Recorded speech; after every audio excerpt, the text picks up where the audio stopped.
Shalom, bendiciones, que la paz del Rey esté con cada uno de ustedes. Estamos contentos de estar nuevamente con ustedes estudiando los conceptos del primer siglo. Desde hace 2 semanas llevamos estudiando la palabra salvación. Hoy vamos a estudiar un poquito más lo que son las palabras soso, soteria, soter, que son las palabras en griego. Acuérdense, estamos viendo los conceptos en el primer siglo y como tal tenemos que ver cómo se entendía la palabra griega en el primer siglo. Mucha gente hasta el día de hoy, déjenme hacer este comentario antes de empezar, tengo que hacerlo. Mucha gente hasta el día de hoy sigue peleando que el Nuevo Testamento fue escrito en hebreo y la verdad es que no hay ninguna evidencia de ningún manuscrito hebreo. Lo que sí hay son evidencias de manuscritos hebreos. Ahora hay esta discusión entre pero los autores fueron hebreos. Estaba Pedro, está Juan, está el mismo Pablo. Pero el hecho de que muchos de estos escritos aparecieran después del año 60, 70, inclusive 90, da a entender que quizás no fueron directamente los discípulos de primera mano que los escribieron. Así es que, como tal, no hay una evidencia que haya material en hebreo hasta el día de hoy. Puede que el día de mañana cambie, aparezcan manuscritos en hebreo y entonces la cosa cambia. Pero al día de hoy no hay evidencia de ningún manuscrito en hebreo. Inclusive, dentro de las raíces hebreas se maneja mucho lo que se llama el Mateo Shem Tov o el Mateo que está escrito en hebreo. Bueno, académicamente hay una unanimidad. Se ha comprobado que ese Mateo Shem Tov es una traducción del griego. O sea que primero existió el griego y del griego tradujeron al hebreo el Mateo Shem Tov. Así es que cuando la gente dice, no, pero es que tenemos el Mateo Shem Tov y ese es el hebreo. No, porque apareció después del Mateo en griego. Así es que el Mateo Shem Tov, el Mateo en hebreo, es simplemente una traducción del Mateo que estaba escrito en griego. Decir esto es como darle una bofetada a más de alguno por ahí porque se ofenden, porque no, pero ¿cómo? Pero es que no podemos ir en contra de lo que tenemos de evidencia arqueológica hoy en día y tenemos que estar en unánime. Ahora, si el día de mañana, como apareció en las cuevas de Qumran, los rollos de Qumran, que mucha gente tenía todo establecido y decía, esto es, y de repente aparecen los rollos del Qumran y vienen a hacer una revolución dentro de lo que era el mundo judío, el mundo cristiano, no le sorprenda que si el día de mañana aparecen por ahí manuscritos y comprueban la veracidad de que sí hubo manuscritos en hebreo, pues entonces otra cosa será. Pero hasta el día de hoy eso es lo que tenemos. Quería hacer esa salvedad porque muchas veces dentro de lo que es el mundo de raíces hebreas nos tomamos tanto de un concepto que no consideramos otras cosas. ¿Ok? Vamos a empezar. Habiendo dicho eso, ahora sí, puedo empezar. La palabra salvación. Ya vimos que esto tiene su definición también en lo que es la Septuaginta. Y en la Septuaginta la palabra soso, soteria, también la vamos a encontrar como la palabra Yeshua en el hebreo. Así es que soso significa salvar. Soteria, salvación. De ahí viene Yeshua. Soter, salvador. Soterios, salvación. Así es que tenemos soteria para salvación y soterios para salvación. Está soter y está soso. Soso y sotería. En el mundo griego, salvar. Estos términos se refieren primero a la salvación humana o divina de un peligro grave. Volvemos. Aún en el mundo griego significaban la salvación de un peligro grave. También significaba curarse de una enfermedad. Es otro sentido de la palabra. Número 1. Salvar la salvación humana o divina de un peligro grave. 2. Curarse de una enfermedad que no tenía sanidad. Por ejemplo, los caballos pueden salvar en la batalla. O la noche puede salvar a un ejército de la destrucción. El buen consejo puede salvar a los barcos, etc. Fíjense todo cómo se usaban estos conceptos. Por ejemplo, los caballos actuaban como agentes salvadores. Podían salvar a un ejército en la batalla. La noche podía salvar a un ejército, así es que la noche se convertía en el medio para la salvación. El buen consejo podía salvar a los barcos. Se pueden salvar ciudades, castillos, barcos, etcétera, así como también a las personas. A veces el significado puede ser protección y soteria puede tener la sensación de un regreso seguro. También significa mantener. A veces el significado puede ser el de mantener vivo. Por ejemplo, perdonar, proteger, protegerse de la miseria, mantener encendido el fuego. Otros usos son para guardar vino, salvar el vino, mercancías e incluso salvar las barbas, además de preservar la memoria, salvar la memoria. Este concepto de mantener, nosotros lo seguimos utilizando cuando decimos la memoria que tienes guardada. En inglés sería save, la memoria que tienes salvada. ¿Okay? Beneficiarse, la idea de rescatar del peligro, desaparece cuando la idea es la de mantener la salud o beneficiarse. O cuando el sustantivo significa bienestar, es decir, el bienestar de una ciudad, de un país, de una familia. Preservar el ser interior. Un matiz especial es cuando los términos se refieren a preservar el ser interior o la naturaleza. En la filosofía, la salud interior puede ser el objetivo o la preservación de la propia humanidad. En el uso religioso del mundo grecorromano, el uso religioso, todos los matices ocurren en el uso religioso. Así los dioses rescatan de los peligros de la vida. Los dioses, sí, oyó bien, los dioses griegos, rescatan de los peligros de la vida. La filosofía analiza la preservación de todas las cosas para que no perezcan. Surge una demanda por la preservación de la vida más allá de la muerte. En la esfera gnóstica, la gnosis supuestamente salva de la muerte, tal como es impartida por revelación. En los misterios, los iniciados participan en la salvación de un ser divino, mítico de la muerte, y así alcanzan una vida dichosa en el más allá. Oiga bien, porque esto era lo que se creía dentro de lo que era el gnosticismo, que las personas que entraban a este gnosticismo participaban de la salvación de un ser divino, mítico de la muerte, y alcanzaban una vida dichosa en el más allá. Parte de esto, del gnosticismo, es lo que más adelante va a pelear Juan en su evangelio de Juan y en la carta de primera, segunda y tercera. ¿Cuántos de ustedes no han considerado las cartas de Juan en el contexto de un mensaje contra la filosofía del gnosticismo?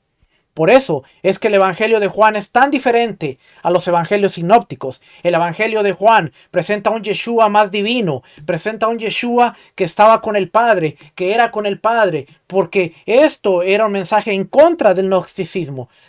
Y aunque usted no lo crea, esto del gnosticismo se empieza a levantarse dentro de los apóstoles, o dentro de la vida de los apóstoles, y va a crecer y va a tener un auge dentro de lo que es el siglo segundo y el siglo tercero, y va a meterse en lo que se conocía como la iglesia cristiana o la iglesia católica, la iglesia universal. Así es que más adelante la doctrina del catolicismo, o de donde sale el cristianismo, va a estar mezclada con las corrientes gnósticas, y por eso se cree de la salvación de un ser divino mítico que alcanza la muerte, y así toda la humanidad es dichosa porque tiene vida en el más allá.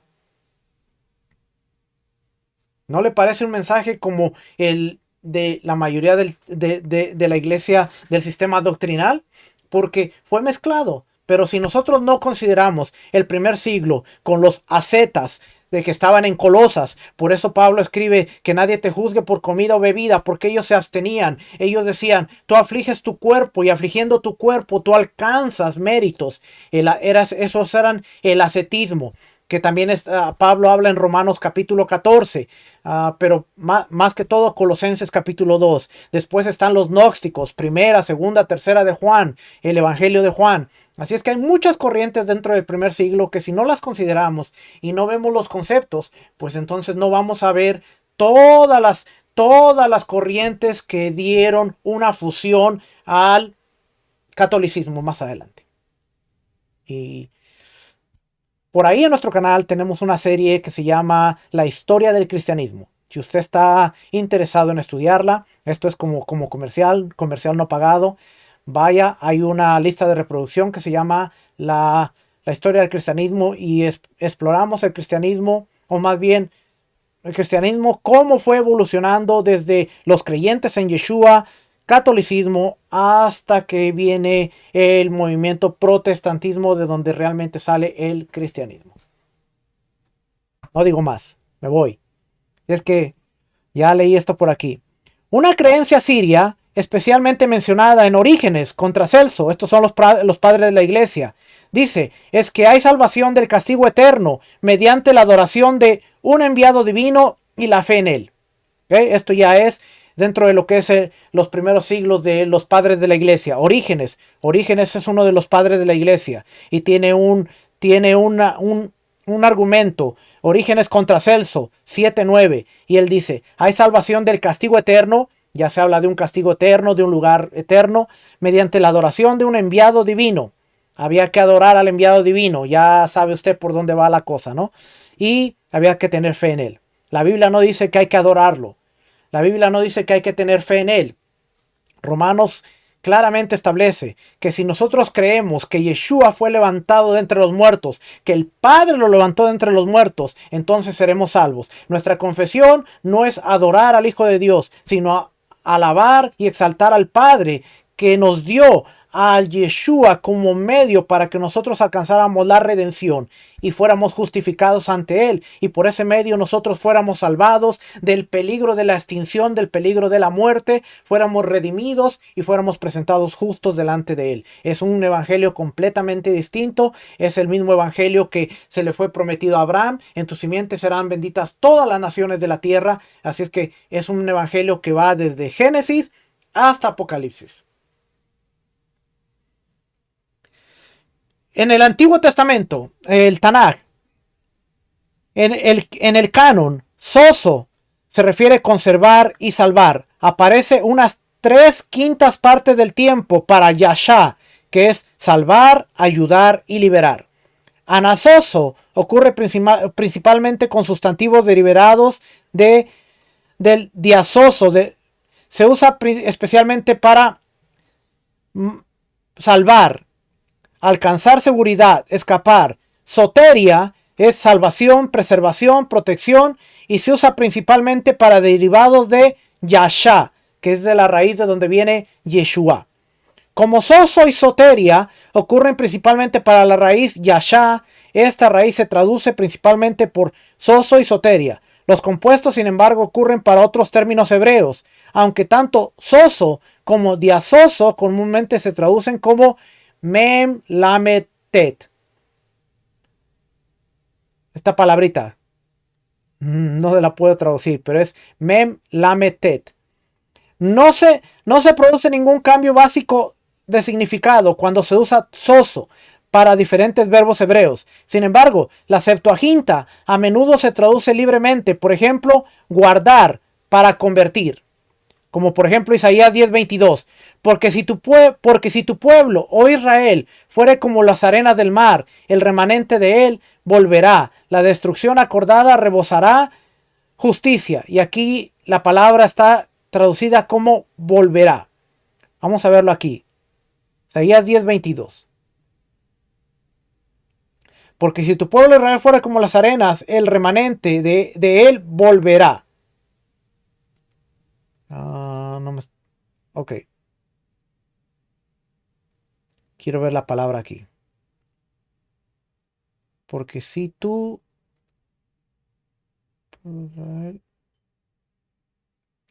Kiam, Israel, Sear,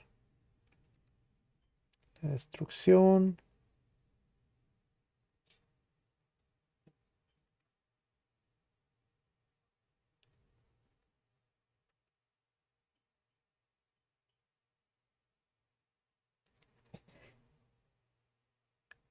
No me aparece aquí la palabra.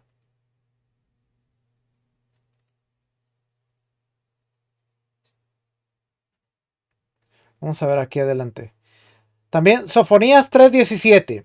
Adonai está en medio de ti, poderoso, él salvará. O sea, se gozará. Aquí sí va a aparecer. Adonai está en medio de ti, poderoso, él salvará. Aquí la palabra es Yoshi. Aquí está Yoshi y aquí está la palabra Yud Shin. Salvar. ¿Qué es salvar? Salvar de la ruina o destrucción o daño. Job 20:24. Huirá de las armas de hierro y el arco de bronce le atravesará. Proverbios 10:25. Como pasa el torbellino, así el malo no permanece, mas el justo permanece para siempre. Proverbios 11:31. Ciertamente el justo será recompensado en la tierra, mas cuanto más el impío y el pecador. También pueden producirse ligeros cambios cuando se traducen los sustantivos, como cuando los que escapan se convierten en los que se salvan, con un énfasis más pasivo. La raíz Yud, Shin en el Tanakh, en el Antiguo Testamento. Significado. Este verbo significa ser espacioso. Llevar a un lugar más espacioso confiere la idea de liberación. Un ser más fuerte trae liberación a los débiles u oprimidos mediante una intervención superior. Las relaciones personales se enfatizan a medida que se rescatan de situaciones provocadas por intenciones hostiles y de otros. Los sustantivos comprenden una totalidad que incluye tanto la liberación como el consiguiente estado de salvación. ¿Ve? La liberación y el estado de salvación siempre van a ir juntos. Somos liberados y ahora tenemos un estado, entramos al estado de salvación. Liberación, ayuda y salvación humana. Los débiles necesitan ayuda legal o militar. Por ejemplo, Job 26:2. ¿En qué ayudaste al que no tiene poder? ¿Cómo has amparado al brazo sin fuerza? 1 Samuel 11:3. Entonces los ancianos de Jabes le dijeron: danos 7 días para que enviamos mensajeros por todo el territorio de Israel, y si no hay nadie que nos defienda, saldremos a ti. Deberían clamar pidiendo ayuda. Los humanos deberían clamar pidiendo ayuda. Jueces 10:12. Los de Sidón, de Amalek y de Maón, y clamando a mí, ¿no os libré de sus manos? Dice Dios. Y a los fuertes se les permite que den protección o aseguren justicia. Isaías 37:35. Porque yo ampararé a esta ciudad para salvarla, por amor de mí mismo y por amor de David mi siervo. Oseas 13:10.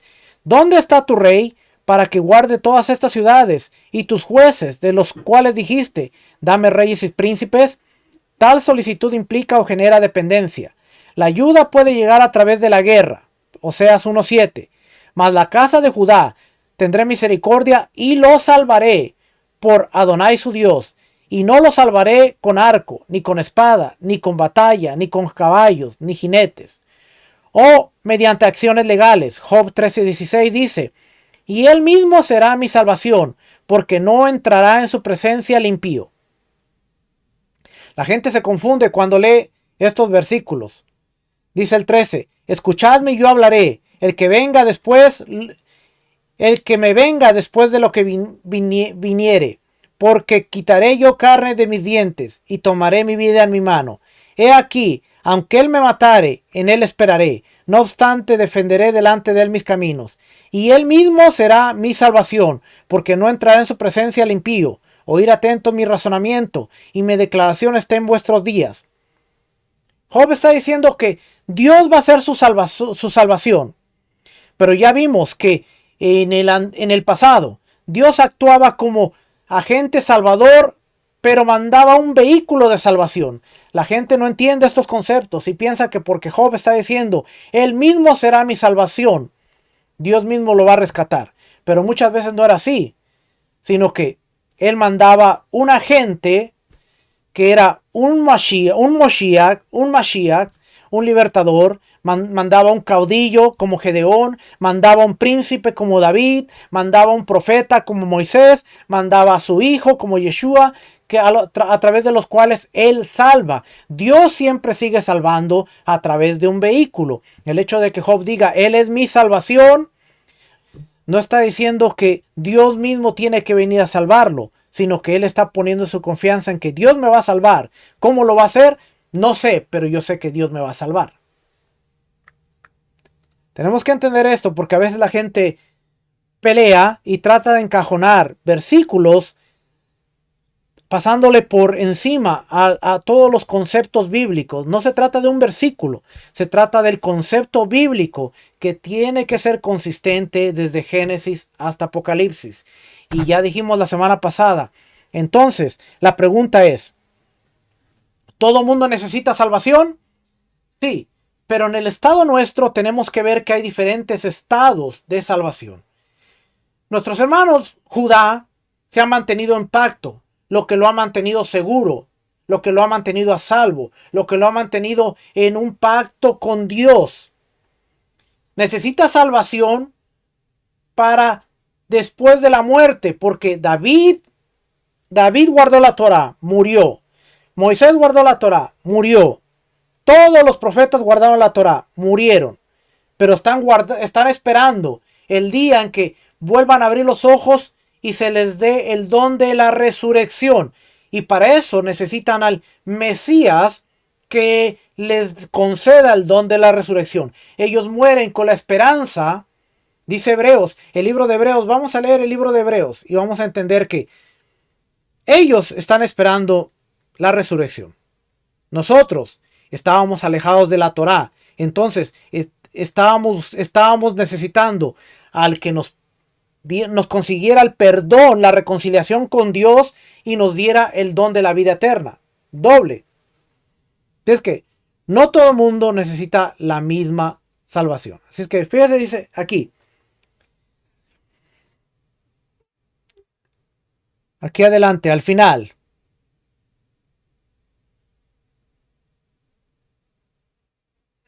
Donde pasa todo este...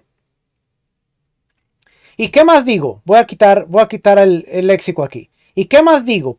Porque el tiempo me faltaría contando de Gedeón, Barak, Sansón, Jefté. Estos fueron los jueces, por cierto, jueces de Israel, de David, el rey, así como de Samuel y de los profetas. Está hablando de jueces, reyes y profetas, que por fe conquistaron reinos, hicieron justicia, alcanzaron promesas, taparon boca de los leones, apagaron fuegos impetuosos, evitaron filo de espada, sacaron fuerzas de debilidad, se hicieron fuertes en batalla, pusieron en fuga ejércitos extranjeros. Por la fe, ¿qué no hicieron estos hombres por la fe? Las mujeres recibieron sus muertos mediante resurrección. Pero, ¿de qué está hablando de resurrección aquí? La viuda nos está citando Primera de Reyes 17:7, la viuda que recibió a su hijo cuando había muerto. Segunda de Reyes, la tsunamita que también recibió a su hijo cuando Eliseo lo revive. Estas dicen las mujeres que recibieron a sus muertos mediante resurrección, mas otros fueron atormentados, no aceptando el rescate, a fin de obtener mejor resurrección. La época de los macabeos, cuando decidieron morir antes de profanar la Torá. Otros experimentaron vituperios, azotes, y a más de estos prisiones y cárceles. Fueron apedreados, aserrados, puestos a prueba, muertos a filo de espada. Anduvieron de acá para allá cubiertos de pieles de ovejas y de cabras, pobres, angustiados, maltratados, de los cuales el mundo no era digno, errando por los desiertos, por los montes, por las cuevas y por las cavernas de la tierra. Y todos estos, aunque alcanzaron buen testimonio, oiga bien lo que dice el escritor de los Hebreos, aunque alcanzaron buen testimonio mediante la fe, no recibieron lo prometido. Guardaron Torá, pero no recibieron lo prometido, proveyendo Dios de cosa mejor para nosotros, para que no fuesen ellos perfeccionados aparte de nosotros. Ellos murieron, pero murieron con la esperanza. Y luego aquí va a seguir diciendo: por lo tanto, nosotros también teniendo en derredor nuestro tan gran nube de testigos, despojémonos de todo peso y del pecado que nos asedia, y corramos con paciencia la carrera que tenemos por delante, puesto los ojos en Yeshua, el autor y consumador de la fe. Autor y consumador de la fe, el cual, por el gozo puesto delante de él, sufrió la cruz, menospreciando el oprobio, y se sentó a la diestra del Padre. ¿Ve? Se sentó a la diestra del Padre.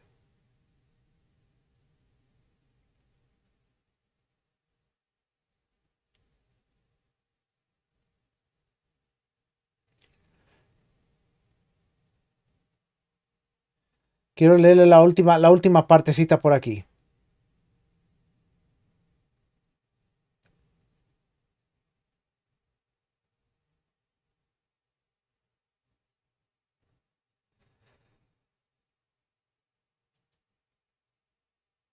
Estaba en el 11, estaba antes de...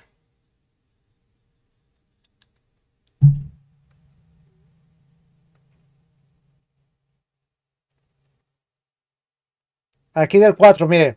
Por la fe, Abel ofreció a Dios más excelente sacrificio que Caín, por lo cual alcanzó testimonio de que era justo, dando testimonio de sus ofrendas, y muerto aún hablaba por ella. Por la fe, Enoc fue traspuesto para no ver muerte, y no fue hallado porque lo traspuso Dios. Y antes que fuese traspuesto, tuvo testimonio de haber agradado a Dios.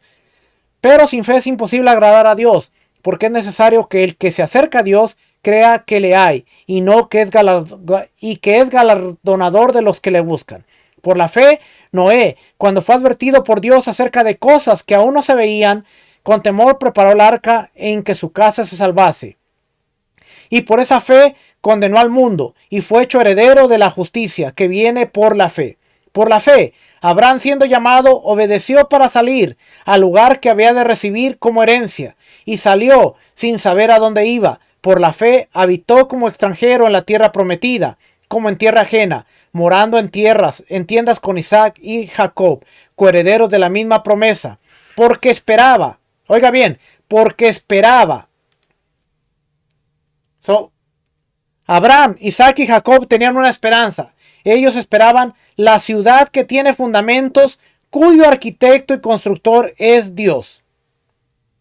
Pero ellos tenían la esperanza de volver a una ciudad donde el constructor era Dios, que es el Gan Eden, el jardín del Edén. Lo que nos habla Apocalipsis, que cuando Yeshua haya sometido a la muerte, entregue el trono a su Padre, 1 Corintios 15, y Dios sea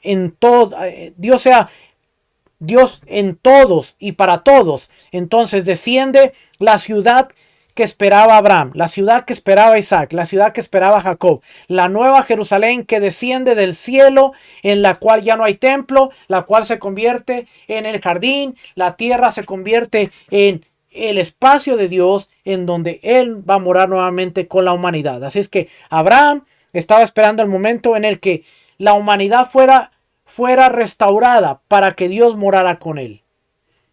Isaac estaba esperando una ciudad donde Dios morara con él. Todos los profetas, todos los hombres tenían la esperanza de que el reino fuera restaurado y que se trajera nuevamente la presencia de Dios a la tierra. Y esto lo haría el Mesías. Es que ya leímos esta parte, vamos a leer esta parte. Límites de la liberación humana. Toda salvación que no sea válida divinamente es limitada. Los ídolos y los astrólogos no pueden salvar. Isaías 45:20 dice: reuníos y venid, juntaos todos los sobrevivientes de las naciones. No tienen conocimiento aquellos que erigen al madero de su ídolo y los que ruegan a un Dios que no salva. Los ídolos no salvaban. 47:13 te has fatigado con tus muchos consejos. Comparezcan ahora y te defiendan los contempladores de los cielos, los que observan las estrellas, los que cuentan los meses, para pronosticar lo que vendrá sobre ti. Los astrólogos, como los que leen ahora el zodiaco. Dios, no un ángel, rescata de Egipto, trae a la tierra y obtiene victoria sobre los enemigos. Isaías 63, del 8 al 9. Porque dijo: ciertamente mi pueblo son hijos que no mienten, y fue su salvador. En toda angustia de ellos, él fue angustiado, y el ángel de su faz los salvó. En su amor y en su clemencia los redimió, y los trajo, y los levantó todos los días de la antigüedad. ¿Por qué? A veces se nos hace difícil entender esta parte. Porque dijo, ciertamente mi pueblo son hijos que no mienten, y fue su salvador. Fíjese bien, porque vamos a explorar algo aquí. Aquí está diciendo, Dios fue su salvador. ¿Ok? Ok. Dice, y fue su salvador. En toda angustia de ellos, él fue angustiado. Y el ángel de su faz lo salvó. Ok, pero no entiendo. Dice que Dios fue su salvador, pero después dice, y al ángel de su faz lo salvó. Y en su amor y en su clemencia los redimió, y los trajo y los levantó todos los días de la antigüedad. So, Dios es el salvador, pero el ángel de su faz lo salvó. No es que tiene que ser el mismo. No. Es que Dios es el que salva. Pero el ángel de su faz ahora es el que se convierte en el ángel que va a ser el vehículo. Por ejemplo, esta semana en la parashá que acabamos de leer, dice, apacentando Moisés las ovejas de Yetro, a Éxodo 3, apacentando Moisés las ovejas de Yetro su suegro, sacerdote de Madián, llevó las ovejas a través del desierto y llegó hasta el monte o hasta Horeb, monte de Dios, y se le apareció el ángel de Adonai en una llama de fuego en medio de la zarza. Se le apareció el ángel de Adonai, la Memra, Metatrón, el ángel de su presencia. Yeshua, antes de venir a la tierra en la función de Salvador, Yeshua, este es el ángel de Adonai, se apareció en una llama de fuego, en una zarza, y él miró y vio que la zarza ardía y en fuego y la zarza no se consumía. Entonces Moisés dijo, iré yo ahora y veré esta gran visión, porque la causa la zarza no se quema. Viendo a Adonai que él iba a ver, lo llamó Dios, del medio de la zarza. Ok, y ahora empieza a hablar el diálogo, diciendo que es Dios el que está hablando con él.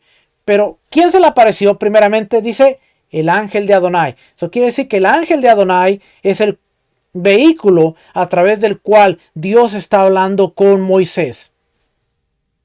Claramente vemos que Dios se comunica con Moisés, pero es a través del ángel de su presencia. El ángel de su presencia es el que se comunica. ¿Por qué? Vamos a ponernos a pensar algo lógico. ¿Por qué? ¿Por qué? Pregúntese usted por qué. Porque desde el momento que Adán pecó y la muerte, dice Génesis, la muerte, dice Romanos también, por cuanto el hombre pecó y la muerte entró al mundo, la tierra, que era el espacio sagrado donde Dios podía habitar con la humanidad, se convierte en un lugar donde hay muerte. Y donde hay muerte, Dios, el Dios del cielo, no puede estar. Puede manifestarse a través de una teofanía, de una manifestación, a través de un ángel, pero el Dios del cielo no puede manifestarse. Yo no estoy limitando a Dios y yo no estoy diciendo, no, es que Dios no lo puede hacer. Es que ritualmente, en un espacio donde hay muerte, Dios no puede estar. Por eso el templo, el tabernáculo, el lugar donde la Shekinah, la presencia divina se manifestaba, no podía haber muerte, no podía haber contaminación. Se tenía que limpiar el altar, se tenía que purificar, porque no podía habitar Dios en un espacio de muerte. Y por esa razón, Dios, el Dios creador del universo, no puede estar presencialmente en la tierra, no puede estar porque hay muerte. La muerte tiene que ser vencida, la tierra tiene que ser purificada. Y una vez que la muerte ya no exista en la tierra, entonces ahora sí Dios puede bajar. Por eso baja la nueva Jerusalén y por eso Dios mora con la humanidad, porque ya no hay muerte. Mientras eso suceda, el Dios que creó los cielos y la tierra no puede manifestarse. Su chispa divina, puede su presencia, puede manifestarse a través de un ángel, a través de un sueño, a través de una teofanía, a través de una visión, pero el Dios no puede estar aquí en la tierra. Eso solamente es conociendo espacios sagrados. Lo que es un espacio ritualmente puro y un espacio ritualmente impuro. Por eso, si un sacerdote tocaba a un muerto, no podía entrar a un lugar sagrado, porque lo contaminaba. Y esto era donde estaba la presencia, la Shekinah, la gloria de Dios. no la manifestación completa de Dios. Pero espero haberlo explicado un poquito mejor. ¿Okay? Es que en la zarza estaba el ángel de Dios, al igual que en la zarza donde estaba el cordero cuando Abraham iba a sacrificar a Isaac. Dice que se le apareció el ángel de Dios. También si lo lee va a ver que está un ángel, un malach, un mensajero. En el judaísmo hay un concepto que se le llama la memra. Más adelante Filón, un judío de Alejandría, un judío helénico que creció en el mundo greco-romano, lo llama logos. Y ese logos es el que escribe Juan. En el principio era el logos, era el memra, era la palabra, era el ángel de su presencia, era Metatrón. Y el ángel estaba con Dios y el ángel era parte de Dios, pero no era Dios. De ahí viene el concepto de logos de Juan, que es el memra de los judíos antiguos. No digo rabinos porque no había rabinos. Ay, ¿qué más? El pueblo debe esperar en Dios para la salvación. Isaías 30:15. Porque así dijo Adonai el Señor, el Santo de Israel: en descanso y en reposo seréis salvos. En quietud y en confianza será vuestra fortaleza. Y no quisistes. Es pecado rechazar al Dios que salva y buscar un rey. 1 Samuel 10:18 al 19. Y dijo a los hijos de Israel: así ha dicho Adonai, el Dios de Israel: yo saqué a Israel de Egipto. Pero en Isaías leímos que es un ángel. Y aquí dice: yo saqué a Israel de Egipto. Entonces, solamente es entender cómo era el concepto bíblico. Yo saqué a Israel de Egipto, y os libré de manos de los egipcios, y de mano de todos los reinos que os afligieron. Pero vosotros habéis desechado hoy a vuestro Dios, que os guarda de todas vuestras aflicciones y angustias, y habéis dicho: no, sino pon rey sobre nosotros. Ahora pues, presentaos delante de Adonai por vuestras tribus y por vuestros militares. La intervención humana es legítima solo si Dios obra en ella y a través de ella, como en el caso de los jueces. Jueces 2:18. Cuando Adonai les levantaba jueces, Adonai estaba con el juez y los libraba de manos de los enemigos todo el tiempo de aquel juez, porque Adonai era movido a misericordia por sus gemidos a causa de los que los oprimían y afligían.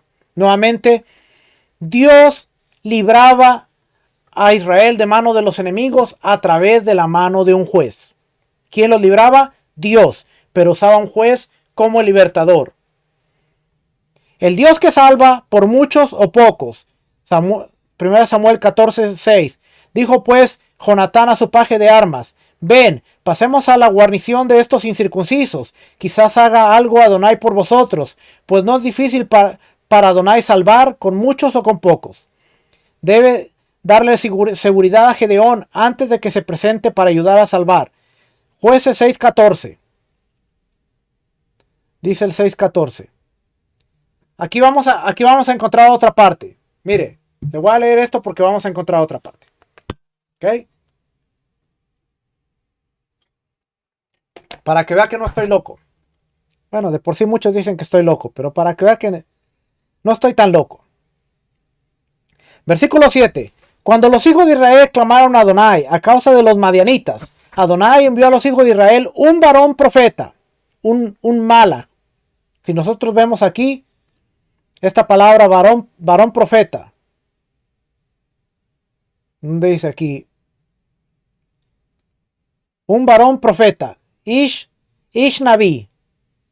No dice Malach, ok, dice Ish Naví, el cual les dijo: así ha dicho Adonai, Dios de los ejércitos: yo os hice salir de Egipto, y os saqué de la casa de servidumbre, os libré de manos de los egipcios, y de mano de todos los que os afligieron, a los cuales eché delante de vosotros, y os di su tierra, y os dije: yo soy Adonai, vuestro Dios, no temáis a los dioses de los amorreos, en cuya tierra habitáis, pero no habéis obedecido a mi voz.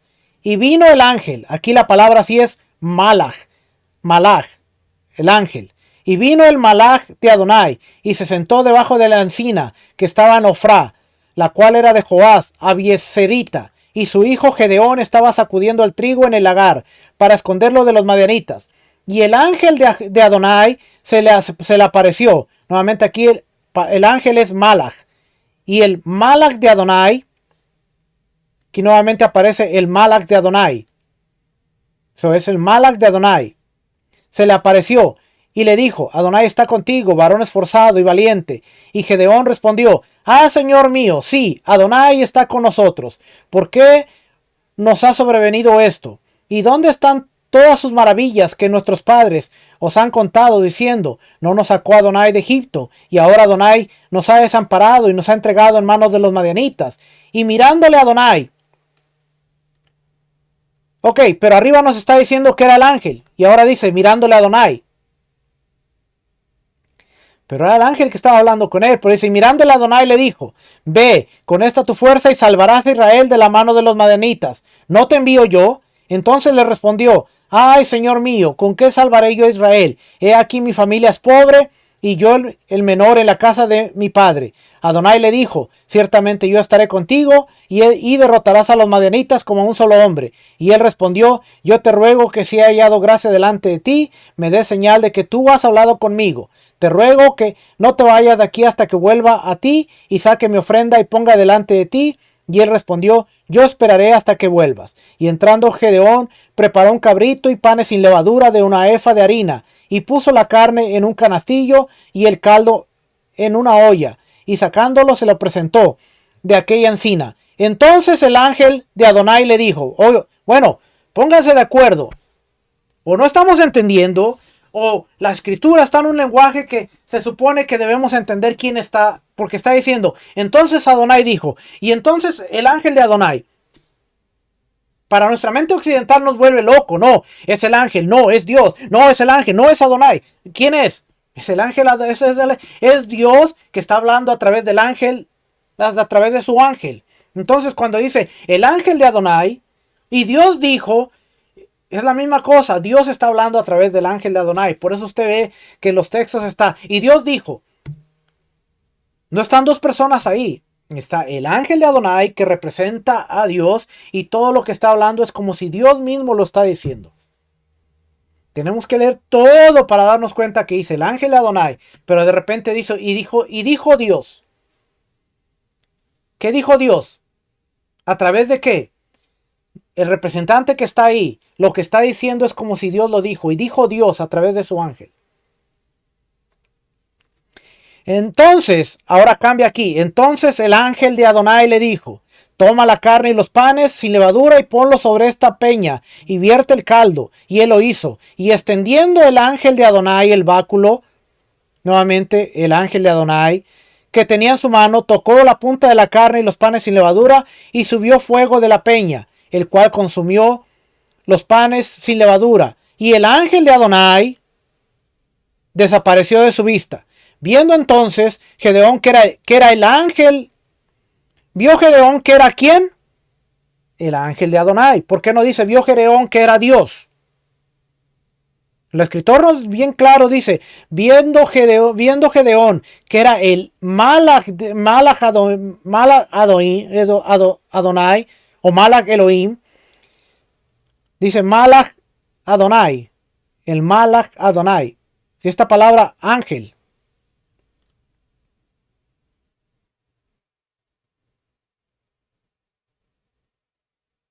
Mensajero, embajador, el ángel, elocuente, el enviado, ángel. En ningún lugar dice Dios. Sentido, mensajero, ángel, enviado. ¿Ve? Ángel, mensajero, enviado. Como lo mismo que aparece en Sodoma, ángeles, mensajeros.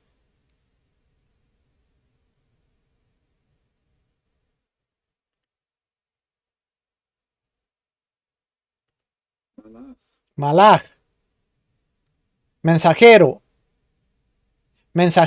agente, mensajero de Dios. A los profetas, a los sacerdotes se les llamaba Malach, mensajeros. fuerzas cósmicas, como en el Salmo 104, ángeles. Fíjense lo que dice aquí. Ups, me salí.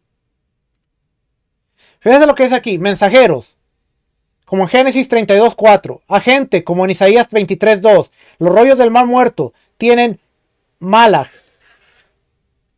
No, yo no quería Malach. Tienen Malach.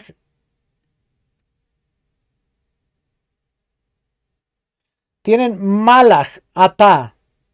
Malach en lugar de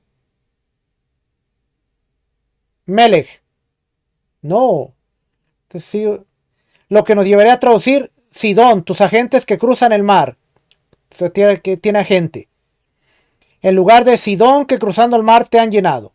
Mensajeros de Dios, como profetas, Isaías 24, 26, 44, 26, sacerdotes, Malaquías 2:7, Eclesiastés 5:5, fuerzas cósmicas, como el Salmo 104, ángeles, como en Génesis 48:16, y el ángel de Adonai, evidentemente como una teofanía, como en Éxodo 3:2, la zarza, lo que yo le acabo de decir. Similar como cuando Jacob pelea con el mensajero, exactamente, en Génesis 32:30. Entonces, el ángel de Adonai es evidentemente una teofanía. Ahora, vamos a ver. Vamos a ver si me das esta palabra. Teofanía. ¿Qué es una teofanía? Teofanía. Recibe este nombre las apariciones de la deidad. El Dios el Padre es invisible. Se manifiesta a los hombres en la persona del ángel de Adonai. Dios se manifiesta a los hombres en la persona del ángel de Adonai. Génesis 16:7, Éxodo 32:34, Éxodo 33:14, el ángel del pacto, Malaquías 3:1, he aquí yo envío mi mensajero, el cual preparará el camino delante de mí. Y vendrá súbitamente a su templo el Señor a quien vosotros buscáis, y el ángel del pacto a quien deseáis vosotros. Aquí viene, ha dicho Adonai de los ejércitos, el ángel del pacto, y el Mesías. Se distingue las teofanías del Antiguo Testamento que preparan la venida del Mesías, la encarnación del Mesías, Dios manifestado en carne, como el retorno del Mesías. En el Antiguo Testamento, en el Tanakh, Dios ha manifestado a los patriarcas de una manera intermitente, como el ángel de Adonai. Desde el Éxodo, estas manifestaciones fueron reemplazadas principalmente por la presencia permanente de Dios, la Shekinah, que residía entre los querubines, primero en el tabernáculo y después en el templo, cuando tuvo lugar la salida. Y aquí podemos ver más temas, pero nos va a hablar acerca de lo mismo, de lo que es la teofanía, lo que es el ángel de Dios.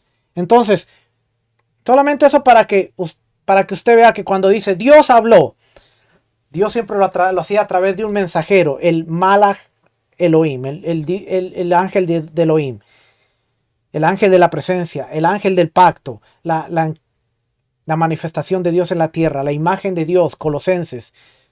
Ese ángel era Yeshua, pero no podía tener el nombre de Yeshua porque Yeshua significaba salvación. Entonces, cuando él nace en su forma humana, se le da el nombre de Yeshua porque esa era su función en ese momento, salvar a la humanidad, justificarlos ante Dios.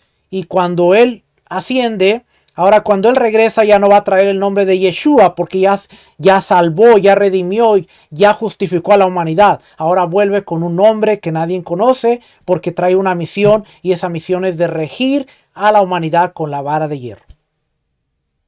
Y cuando rija a la humanidad con la vara de hierro, venza la muerte, la mande al fondo del abismo y no haya más muerte en la tierra, entonces ahora sí, el Padre, el Creador, puede manifestarse, puede estar en la tierra donde ya no hay muerte.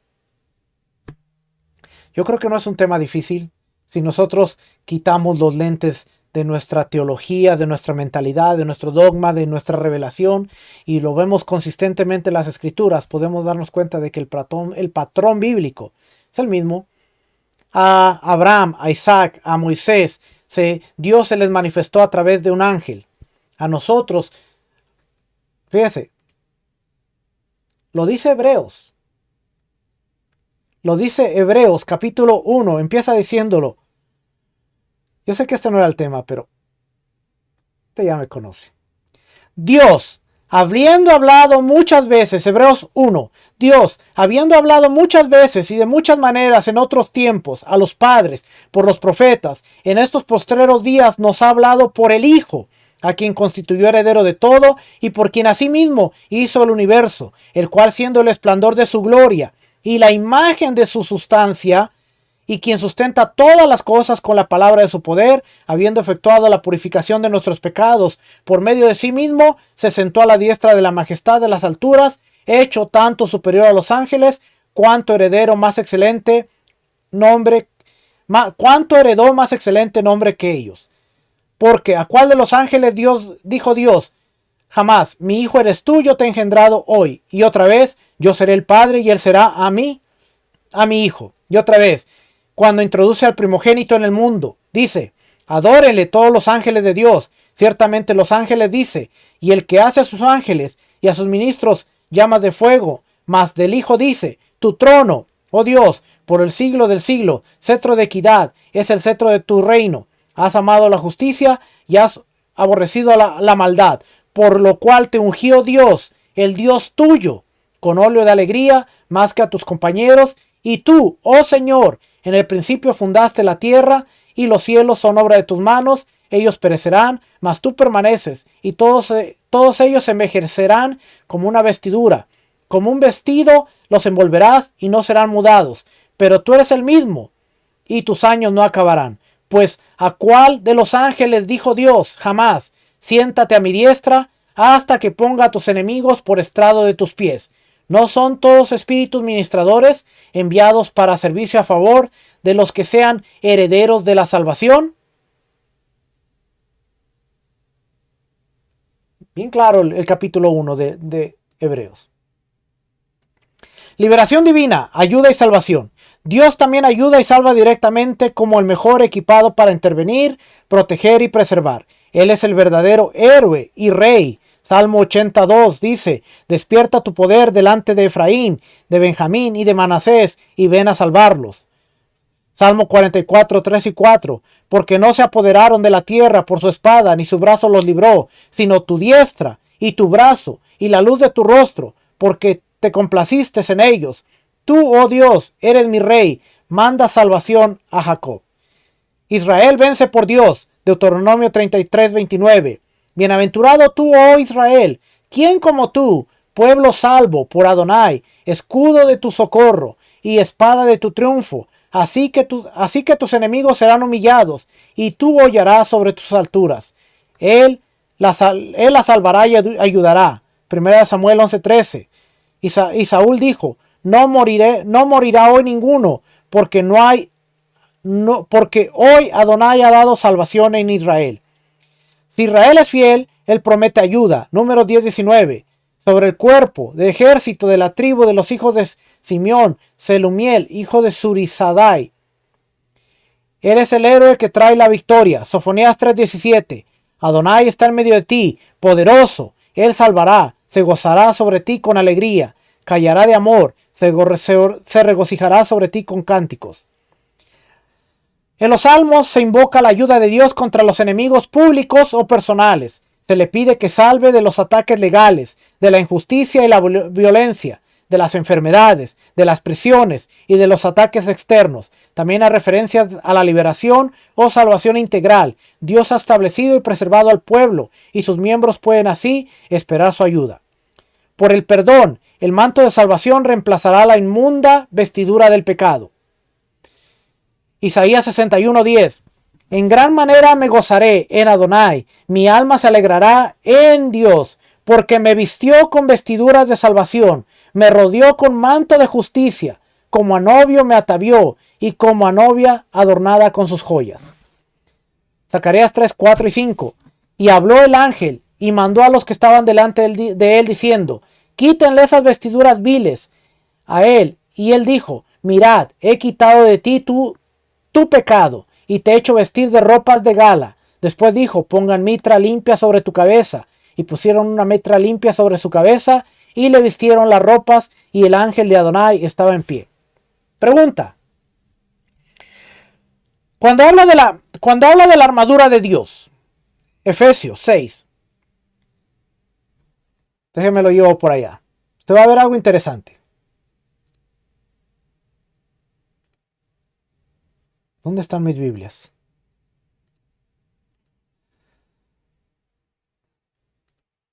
Aquí está.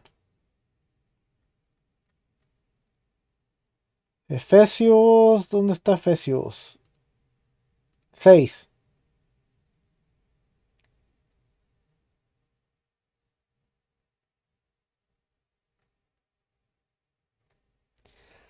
Estad pues firmes, ceñid vuestra cintura con la verdad, revestidos con la coraza de la justicia. Fíjese lo interesante. La coraza de la justicia. Isaías 59:17 dice, pues de justicia se vistió de una coraza, con yelmo de salvación en su cabeza. Tomó ropas de venganza por vestidura y se cubrió con el celo de su manto. Romanos 13:12, la noche está avanzada y se acerca el día. Desechemos pues las obras de las tinieblas y vistámonos con la armadura de luz. Usted nunca ha pensado por qué la Biblia dice que nuestro cuerpo tiene que ser revestido de un cuerpo. Este cuerpo es corruptible a un cuerpo incorruptible. Y los que resucitarán, Pablo dice, resucitarán con un cuerpo incorruptible. Usted no se ha puesto a pensar que esa es la vestimenta, esa es la coraza de salvación. Cuando en tu cuerpo ya no hay muerte y ahora eres revestido con la salvación en donde la muerte ha sido vencida. Por eso es necesario que nuestro cuerpo sea revestido de un cuerpo incorruptible. ¿Usted a qué se imagina que Apocalipsis dice que y a su esposa se le ha concedido que se vista de lino fino? Que son las obras de justicia. Un lino fino resplandeciente. Ese es el manto de la salvación, cuando dentro de nosotros ya no tiene poder la muerte. Y ahora pasamos de un cuerpo corruptible a un cuerpo incorruptible. Y por eso dice que somos vestidos. Aquí donde estamos leyendo. Somos vestidos. Zacarías 61. Y en gran manera me gozaré en Adonai. Mi alma se alegrará en mi Dios. Porque me vistió con vestiduras de salvación. Me rodeó con manto de justicia como a novio. Me atavió y como a novia adornada con sus joyas. ¿Cuándo seremos vestidos con ese manto de justicia? Al sacerdote en Zacarías se le dice que le quiten toda la inmundicia porque se le va a dar una vestimenta nueva cuando está parado delante del ángel de la presencia. Así pueden alcanzar la copa de la salvación. Salmo 116:13. Tomaré la copa de la salvación e invocaré el nombre de Adonai. A los humildes que conocen su pequeñez, invocan a Dios con corazón contrito y siguen su voluntad. Salmo 24:5. Y recibí bendición de Adonai y justicia del Dios de mi salvación. Salmo 34:6. Este pobre clamó y lo oyó Adonai y lo libró de todas sus angustias. Salmo 119:155. Lejos está de los impíos la salvación. ¿Por qué? Porque los impíos tienen un cuerpo corruptible. Lejos de los impíos está la salvación. Porque no buscan tus estatutos. Dios les concede su ayuda y salvación general. Aunque niega ayuda a los pecadores, a veces la salvación puede provenir de un juicio merecido. Él rescata a los oprimidos, aunque ellos también sean pecadores. Libera a Israel de todos sus pecados. El arrepentimiento es un prerequisito. Jeremías 4:14 dice, lava tu corazón de maldad, oh Jerusalén, para que seas salva. ¿Hasta cuándo permitirás en medio de ti los pensamientos de iniquidad? Solo debe haber arrepentimiento. La liberación del exilio es una forma de salvación. Isaías 45:17. Israel será salvo en Adonai, con salvación eterna. No os avergonzaréis, ni os afrentaréis por todos los siglos. El fin del exilio es la salvación. Por eso los discípulos decían, restaurarás Israel el reino en este tiempo porque será señal de la salvación. Solo Dios puede efectuar esto. Esta redención apunta hacia la redención final, cuando amanece la era de la salvación escatológica. Isaías 43, 1, Isaías 60, 16, Isaías 63, 9. La raíz hebrea cubre tanto la liberación misma como la salvación que trae. La liberación escatológica incluye el rescate de las naciones atacantes, como Zacarías 12:7, y librará a Adonai las tiendas de Judá primero, para que la gloria de la casa de David y del habitante de Jerusalén no se engrandezca sobre Judá. Y el recogimiento de los dispersos, Isaías 43:5. La comunidad de los últimos tiempos recurrirá a los pozos de la salvación, Isaías 12:3. Sacaréis con gozo aguas de las fuentes de la salvación. En todo el mundo podrá compartir su salvación. El gobernante mesiánico como representante de Dios, gobernante mesiánico como representante de Dios. El Mesías, que es el gobernante mesiánico, es el representante de Dios, el cual ayudará a Israel a vivir en seguridad. Y esto es lo que nuestros hermanos judíos están buscando como concepto de la salvación. Que el gobernante mesiánico, que es el representante de Dios, los ayude a vivir en seguridad en su tierra, y él mismo será divinamente preservado en el salvaje ataque escatológico de las naciones. Sustantivo de la raíz Pei Lamed Tet. Los sustantivos de esta raíz pueden detonar el acto o el resultado de escapar. Por ejemplo, Jueces 12:5. Aquí la vamos a ver.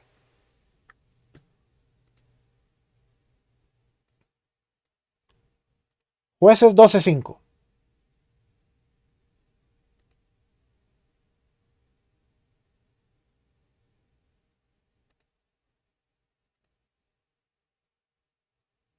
Y los macalanitas tomaron a Efraín. A veces la versión cambia porque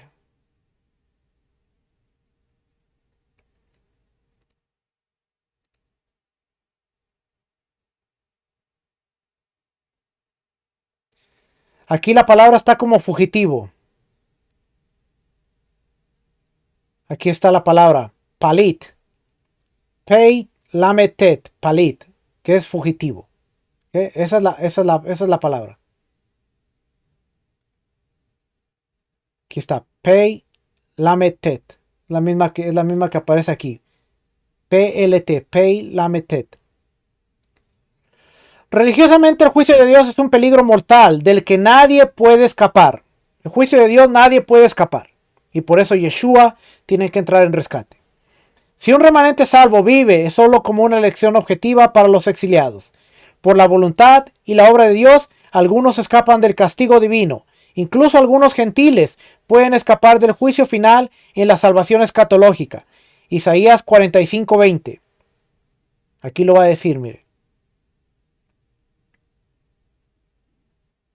Reuníos y venid, juntaos todos los sobrevivientes de entre todas las naciones. No tienen conocimiento aquellos que erigen el madero de su ídolo y los que ruegan a un Dios que no salva. Proclamar, hacerlos acercarse y entren todos en consulta. ¿Quién hizo oír esto desde el principio y lo tiene dicho desde entonces? Sino yo, Adonai, y no hay más Dios que yo, Dios, justo y salvador, ninguno otro fuera de mí. Mirad a mí y sed salvos, todos los términos de la tierra, porque yo soy Dios y no hay más. Por mí mismo hice juramento, de mi boca salió en justicia y no será revocada, que a mí se doblará toda rodilla y jurará toda lengua. Y se dirá de mí, ciertamente en Adonai está la justicia y la fuerza a él vendrá. Y todos los que contra él se enardecen serán avergonzados. En Adonai será justificada y se gloriará toda la descendencia de Israel.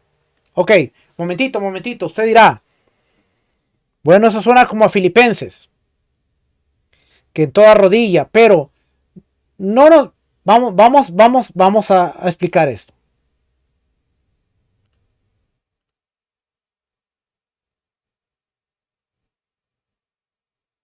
Porque mucha gente inmediatamente se va al versículo 10. Para que en el nombre de Yeshua se doble toda rodilla de los que están en el cielo y en la tierra y debajo de la tierra, y toda lengua confiese que Yeshua el Mesías es el Señor, para gloria del Padre. Yeshua es el Dios Padre, porque es lo mismo que dice Isaías.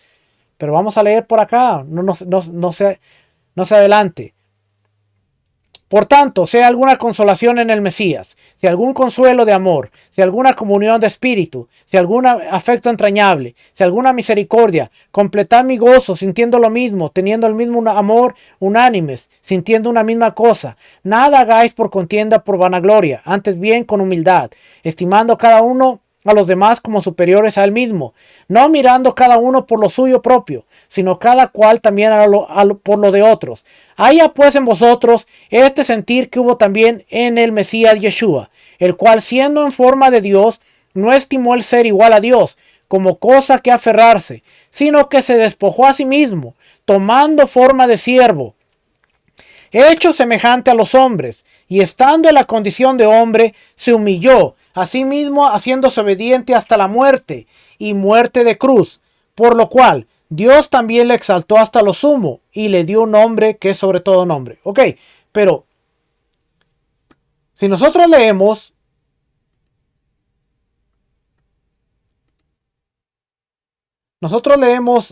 Isaías, donde estábamos leyendo.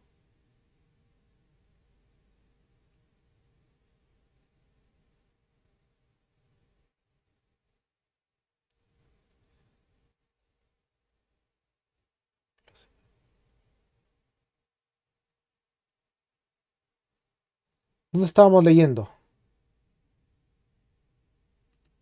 45:20. Estábamos leyendo 45:20. Fíjese lo que dice aquí. Yo soy Adonai que hablo justicia, que anuncio rectitud. ¿Ok? Ahora, si nosotros vamos a Romanos, tenemos que entender Romanos antes de ver por qué a Yeshua se le da un nombre ante el cual toda rodilla se doblará, igual que como dice Isaías.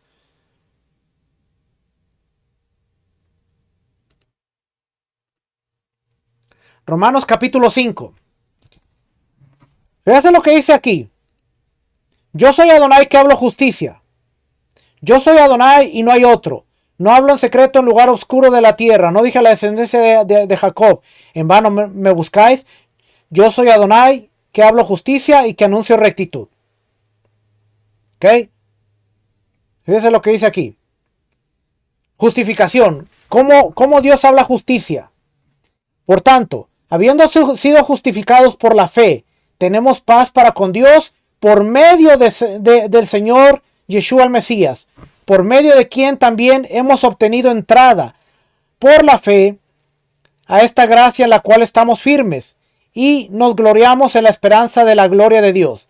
Y no solo esto, sino que también nos gloriamos en las tribulaciones, sabiendo que la tribulación produce paciencia, y la paciencia carácter aprobado, y el carácter aprobado esperanza. Y la esperanza no desilusiona, porque el amor de Dios ha sido derramado en nuestros corazones por medio del Espíritu Santo que nos fue dado. Porque mientras aún éramos débiles, a su tiempo, el Mesías murió por los impíos, porque a duras penas habrá alguien que muera por un justo, aunque tal vez alguno se atreva a morir por el bueno. Pero Dios muestra su amor para con nosotros, en que siendo aún pecadores, el Mesías murió por nosotros. Entonces, mucho más habiendo sido ahora justificados por su sangre, seremos salvos de la ira de Dios. Yo soy el que justifica y nadie más fuera de mí, pero ahora yo te voy a justificar de la muerte a través de la sangre de mi Hijo el Mesías. Así es que dice, somos justificados por su sangre, seremos salvos de la ira de Dios. Porque cuando éramos enemigos, porque si cuando éramos enemigos fuimos reconciliados con Dios por la muerte de su Hijo, ¿cómo nos justificó y cómo nos reconcilió Dios? A través de su enviado el Mesías. Mucho más ahora, mucho más habiendo sido reconciliados, seremos salvos por su vida. Y no solo esto, que también nos gloriamos en Dios por medio de nuestro Señor Yeshua el Mesías, por quien hemos recibido la reconciliación. Entonces, la Biblia no se contradice cuando dice yo justifico, fuera de mí no justifico. No hay quien justifique. Yeshua no te puede justificar. Lo que él hizo justificaba que los pecados fueron puestos en una persona injusta y a través de eso ahora somos justificados. Fíjate, Romanos capítulo 3.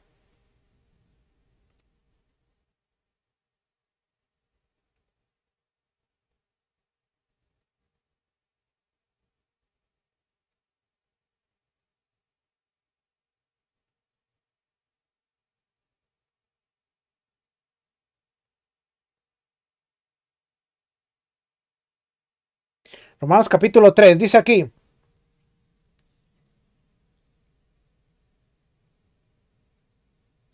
pero ahora, aparte de la ley, aparte de la Torá, no está diciendo en cambio o dejando a un lado la Torá, dice, pero ahora, aparte de la Torá, la justicia de Dios se hizo manifestada. Dios prometió que iba a justificar. Y dice ahora, aparte de la Torá, en la Torá había justificación, pero aparte de la Torá, la justicia de Dios se hizo manifestada, atestiguada por la Torá y los profetas. Es decir, la justicia de Dios por medio de la fe en Yeshua el Mesías para todos los que creen. ¿Cómo se manifestó la justicia de Dios?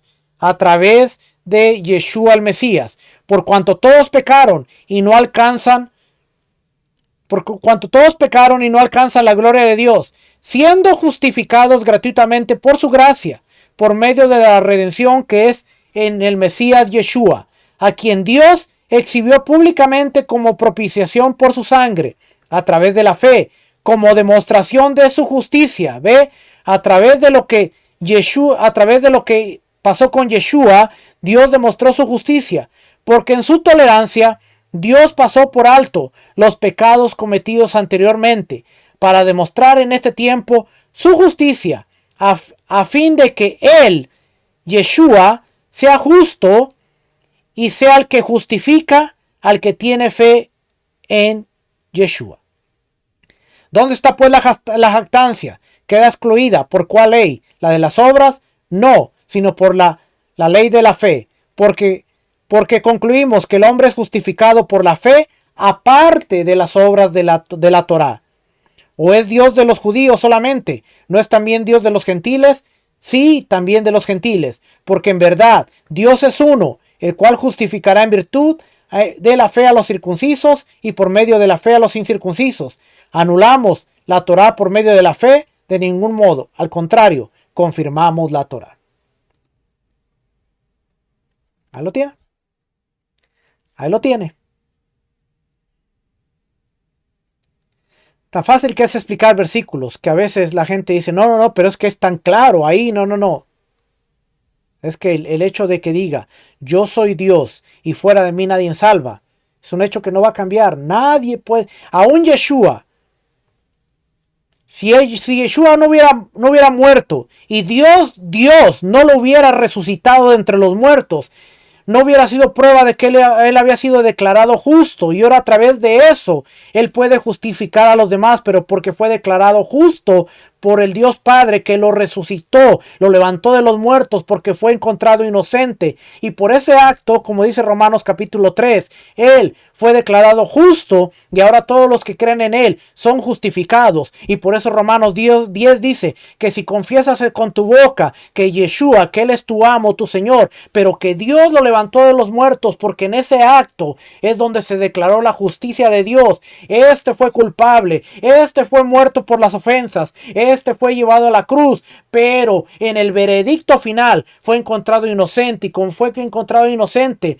volvió a la vida, resucitó, yo lo levanté de los muertos y ahora tiene el poder para justificar a todos los que crean en él. De esa forma mi justicia se vio revelada a la humanidad, en que ahora ya no hay un castigo para la muerte perpetua, ahora hay una solución para la muerte. La Torá no te podía salvar de la muerte. Tú podías guardar la Torá perfectamente, pero al final morías y solamente tenías la esperanza de que un día pudiera haber resurrección. Ahora, ¿qué crees? La resurrección se hizo palpable porque Yeshua es la primicia de que Dios es justo y sí cumplió su promesa de que habría resurrección de los muertos levantando al justo. La justicia de Dios se manifestó. Él salvó a la humanidad. Lo hizo a través de su Hijo y a través de lo que su Hijo hizo cuando Él clamó y Él dijo: Padre, si fuera posible el que yo no muera, si fuera posible que yo no tome la copa de la muerte, pero que se haga tu voluntad. Y por esa obediencia se humilló hasta la muerte, muerte de cruz, y ahora Dios le dio un nombre que ante el cual toda rodilla se doble, toda la rodilla confiese que Él es el Señor, para la gloria de Dios el Padre. Él es su representante y por lo tanto es como si toda rodilla se doblara ante el Dios mismo.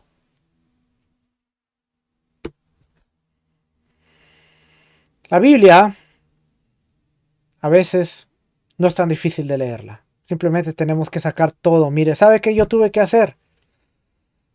Vaciarme de todo lo que yo había aprendido. Yo estudié 5 años en Instituto Teológico. Por ahí tengo mis diplomas, mis certificados. Me gradué con honores. Siempre me ha gustado estudiar. Siempre me ha gustado ser, si voy a estar en una clase, voy a ser de los mejores. No es por presumir. A mí no me gusta presumir, pero me gradué con honores.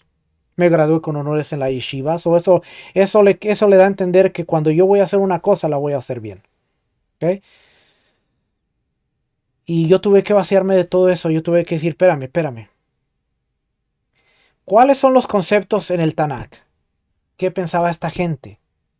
¿Por qué estos conceptos se tienen que reflejar en un documento del primer siglo?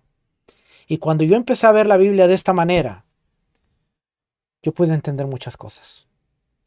Pero tuve que despojarme de todo lo que yo había aprendido. Ahora entiendo por qué Pablo dijo: desechando todo como basura, tomando todo como estiércol.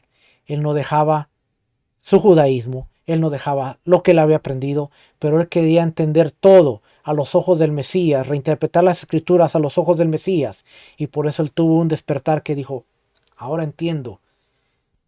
Mi Biblia hebrea, mi Tanakh, ahora lo entiendo. Cada que yo veo todas estas palabras, veo al Mesías ahí, y él pudo avanzar mucho más de lo que se imaginaba. Próxima semana vamos a leer un poquito más este documento. Vamos a ver Sozo y Soteria en el judaísmo posterior. Y yo creo que si usted me da la oportunidad, vamos a tener 1 o 2 clases más. Y lo voy a dejar con este tema. Y después le voy a presentar la parábola de el rico y el Lázaro. Y ahora que ya hablamos de justificación, de salvación, y después le traiga la parábola, usted va a ver que cuando le decían de allá frente: no, y aquellos que se estaban quemando el infierno, y decían: Señor, envía que moje, y si tú no crees en Jesús, te vas a ir a quemar ahí a ese infierno. No, vamos a estudiarlo de una forma que podamos entender esa parábola en los conceptos del primer siglo. Que el Eterno les bendiga, que el Eterno les guarde. Nos vemos la próxima semana. Shalom, bendiciones, shalom.